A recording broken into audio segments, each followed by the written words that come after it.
price on its own is very misleading because what do we always do when we make an offer? Someone speak up on the call. What do we always do? The first offer that we make, we always, no one, Give a range.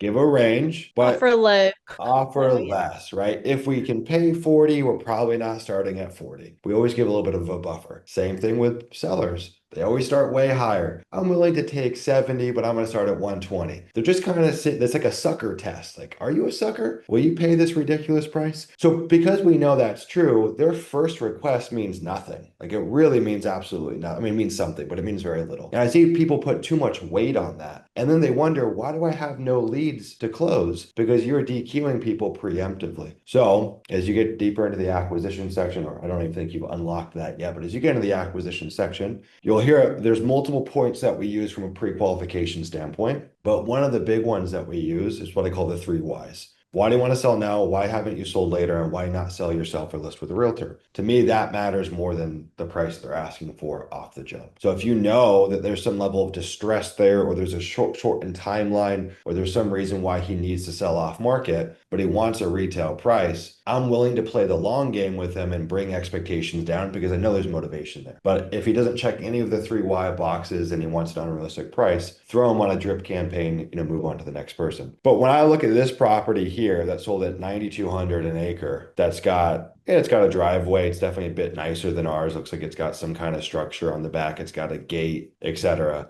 Yeah, no, it's a trailer, so it's not a super nice structure, but still, there's no way that I don't even know if we could get 10K an acre. Maybe, but this is, I would argue, a bit nicer and it's at 9,200. So long story short, a property like this is probably closer to 9,500 to 10 as a dispo price. I'd personally underwrite it under 10 as a dispo price, but somewhere in that territory. And, an offer between 4K to 5,500 an acre is probably where we would shake out on this, which is cool because, dude, even in that situation, he's still making decent money on the sale. Right. If you paid him 5K an acre, it's almost double his money. So you actually have a great situation where the seller has a low basis in the property. And I love those because we can still make them profitable on the sale. Now, where you might have gotten tripped up on this one is you might be looking at comps that don't follow our proximity feature recency rule book. So this comp here matters way more than a comp over yonder.